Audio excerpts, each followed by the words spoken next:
Hello everyone and welcome back. I'm Duke Silver. Today we're going to be playing Fisher King once again. Again, probably my pick for best hero. Level 6 treasure, just so powerful. And there's lots of ways to kind of abuse and manipulate that.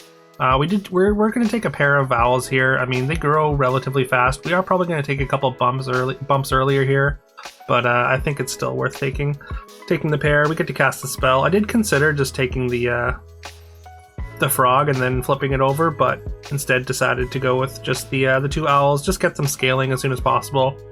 Again, we took some damage early here, which is not ideal, but we get a free spell and another free spell to scale a little bit, to hopefully catch up stat wise. There's a pair of dogs there in the shop that I considered, but we decided to take the roll instead. And I don't know if this is necessarily better, but we get a parrot and a demon here.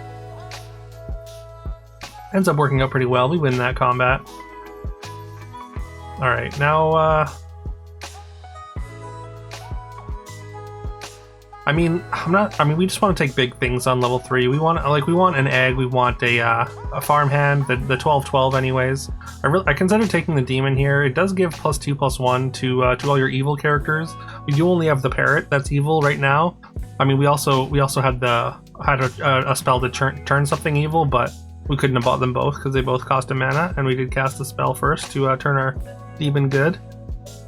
We did lock our crew member pair here. We're just going to try and make as much use of this sword squire as possible. Just going to set up a little summon chain. We really want to cast a spell this turn, and Earthquake's a fantastic one here. Hopefully that'll sort of do some damage to the opposing front row and allow us to get a tie, and it does, and also facilitates our scaling, of course. We get to triple our owl. We are shrinking our board, so we're pretty behind on stats right now. But taking the two crew members, like the amount of stats you get from them are very, very low. So like, I don't necessarily know how much I love taking a bunch of crew members first, but we do kind of mitigate the low power of the crew members. Like they're a lot better later when you can kind of abuse having multiple things coming in from the bench. But yeah, the pirate cook I was in the middle of saying the pirate cook does kind of mitigate the loss in stats from the crew member, as of course it's going to apply 6/6 food stats to everything in our hand, and so everything that oh wait, what just happened there? I think that was just a very short turn. Yeah, we did triple a cat box. We just wanted a level 3 triple. Unfortunately, we did take a pretty big chunk of damage there. Again, like we're pretty small. Like we don't have a full board. We need to fill up the rest of our board. Getting a second pirate cook is really nice, but this golden cat box is not really doing anything for us. We don't really have the ways to benefit from multiple characters or multiple tokens right now. Last turn we actually did have the option to Grimm's Twist something, and I really should have hit the cat box. I don't know why I was so focused on keeping that golden cat box, and I used the Grimm's Twist on the sword squire, and it turned into that sprout there, which was a huge mistake. And yeah, we took another huge hit because of it. So, like I said, taking those crew members has kind of punished us a little bit because of how little stats we get. The pirate cooks have mitigated it a little bit. Like the pirate cook chain with the crew member chain can be pretty effective, but I think you need things that are good to summon.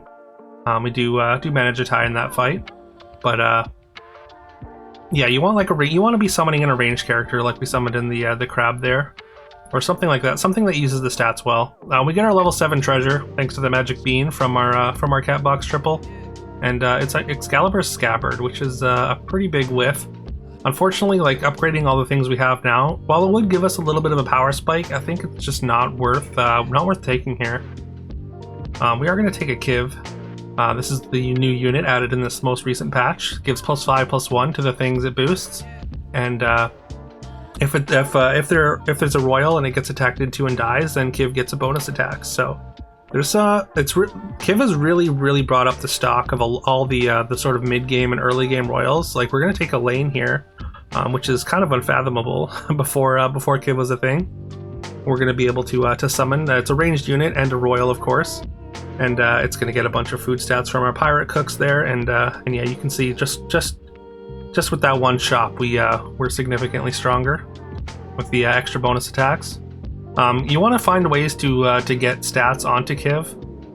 Also Galahad, another of those royals that's really gone up. The stock's really gone up because it has unyielding. It has to be attacked into, so having ranged or unyielding, and a couple of the royals do, is really valuable.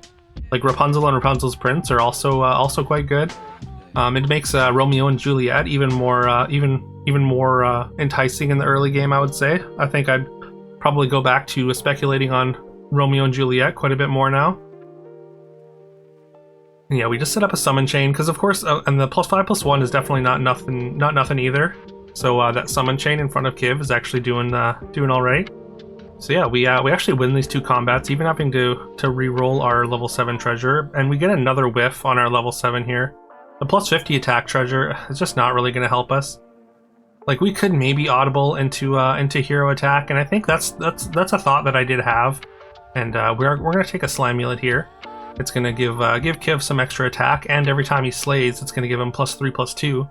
So that can add up actually relatively quickly. The Slamulets, I think, are really good on Kiv.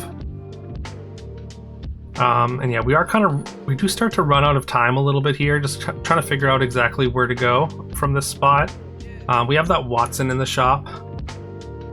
And yeah, as time ticks down, I do take the Slamulet, and we just take the Watson here, and then we roll. We find another Watson, and we just jam the other one in there as well. And again, I think this is a huge mistake. Like leaning into the hero attack, I just don't think it's worth it. Also, our positioning was terrible. Like we should have had the pirate cook in play and the owl in the hand because we could summon it. But for some reason, yeah, I just ran out of time and didn't have time to really think things through. Or I took way too long on the initial shop there.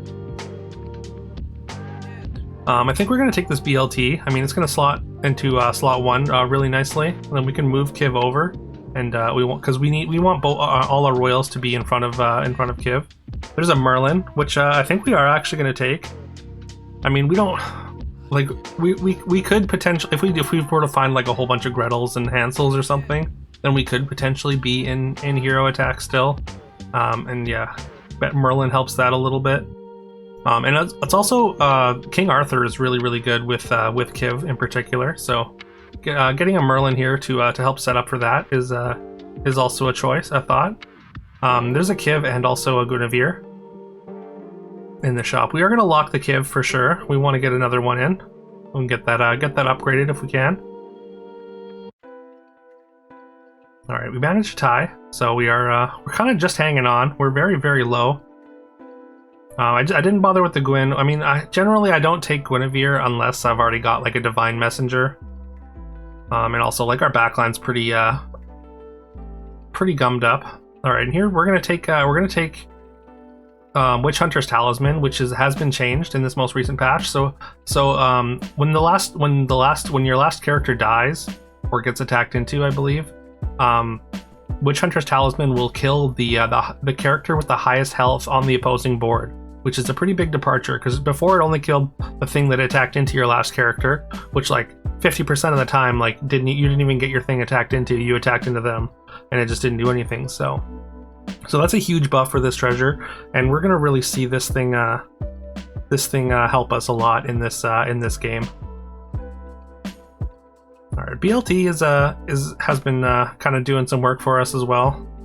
I mean, BLT generally does, and yeah, you'll see that's the first time that our Witch Hunter's Talisman saves us. There's a very large Kiv on the opposite side. They're just out Kiving us, but our Witch Hunter's Talisman is the equalizer. We're going to take a second Merlin here, of course, level 6 pair. There's another BLT, but I think we're just not going to take that one. It's a pretty big gold investment. I really consider taking the Slamulet here as well, but I feel like I need to hit a triple. I feel like if you can like jam two Slamulets on an upgraded Kiv, like if you put one on each of the unupgraded ones and then combine them, then that's pretty powerful. That's a pretty big game.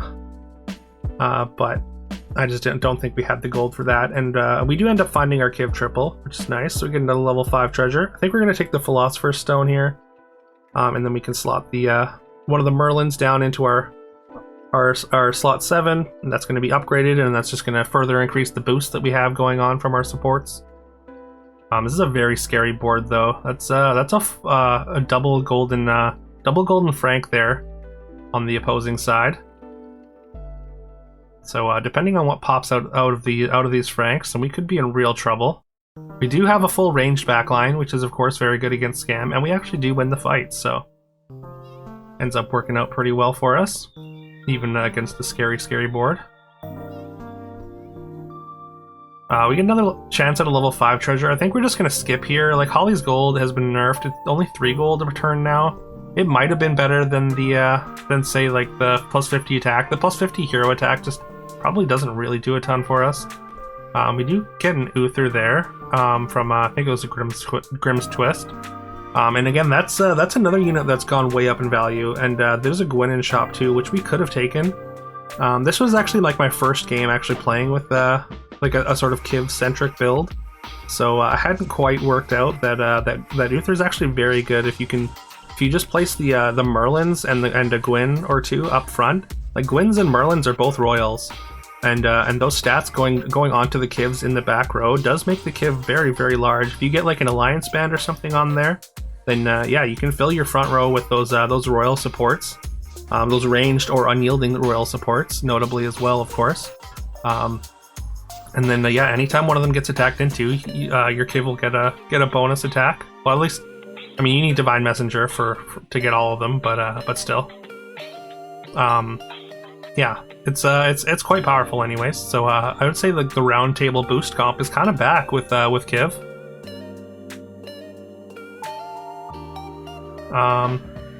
Yeah, we picked up a good boy, and we've got a doppelganger diamond here, so that can give us a second good boy. So I think that's kind of our plan going forward, is to just multiply our stats with good boys here.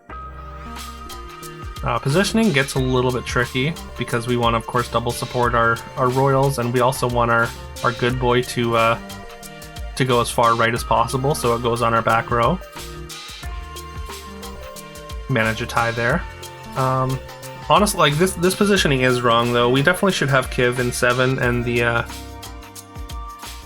or at least like shift everything to the right. I think someone in chat suggested that. And yeah, we shift everything to the right and then have the good boy in slot 2 double supported, and then the doppelganger good boy will spawn in 1 with the same stats as the good boy from slot 2. So it's just more stats overall. So our positioning right there is pretty suboptimal. And yeah, we're not going to be able to make use of the Philosopher's Stone here. We did take another Merlin just to add some more stats to our front row even, and just have another ranged backline, of course. But yeah, we should have moved everything to the right one, and then had Kiv in 7. We do get the Philosopher's Stone value this turn, I guess, but yeah, going forward, we definitely need to move those over. Fortunately, it looks like the opponent has taken a more stat-based approach with their scam comp here. That's a very, very large Frank's monster, and fortunately for us, the Witch Hunter's Talisman comes through once again.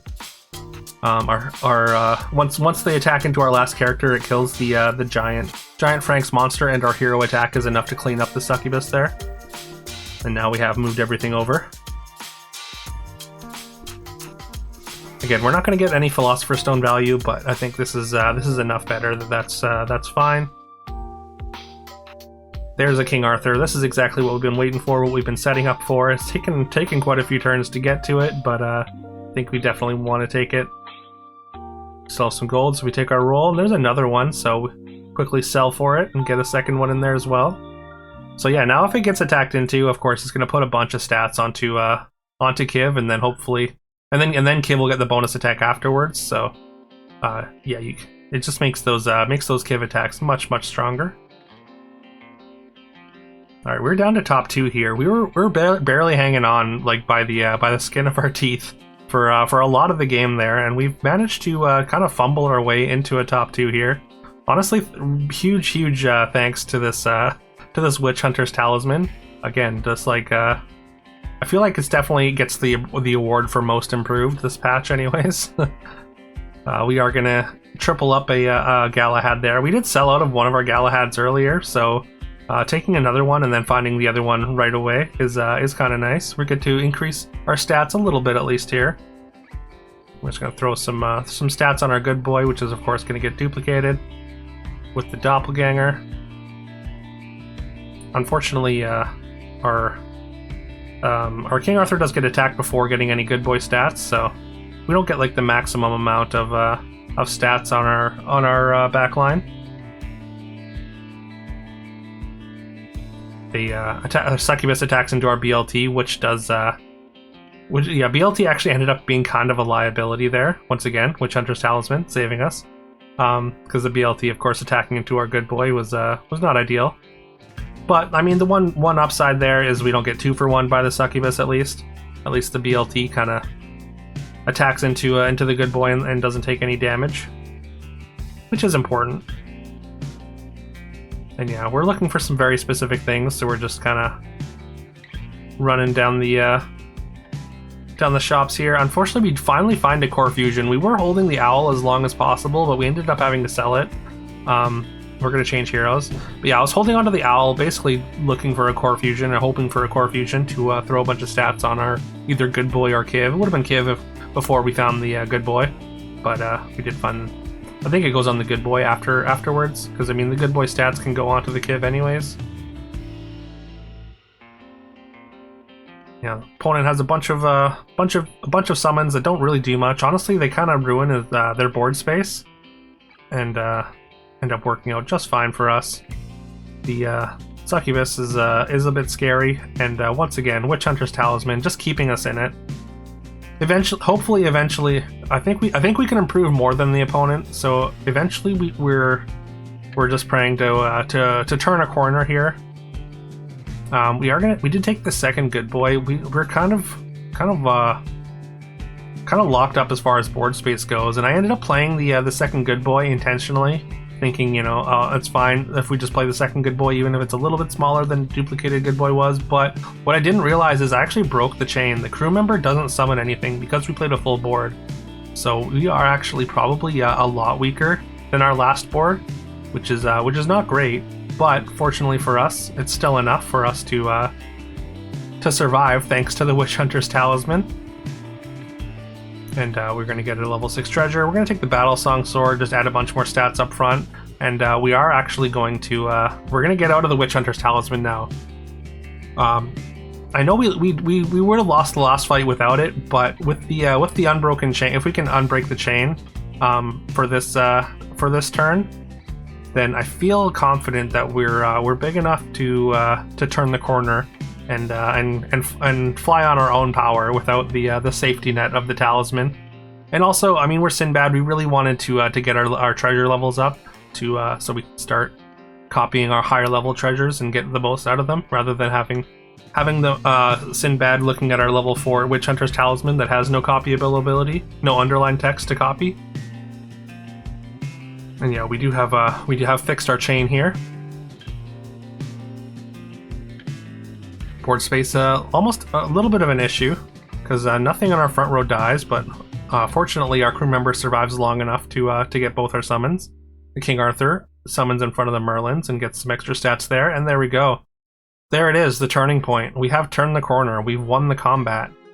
Again, it's because they're kind of leaning on a more stat-centric build of Scam.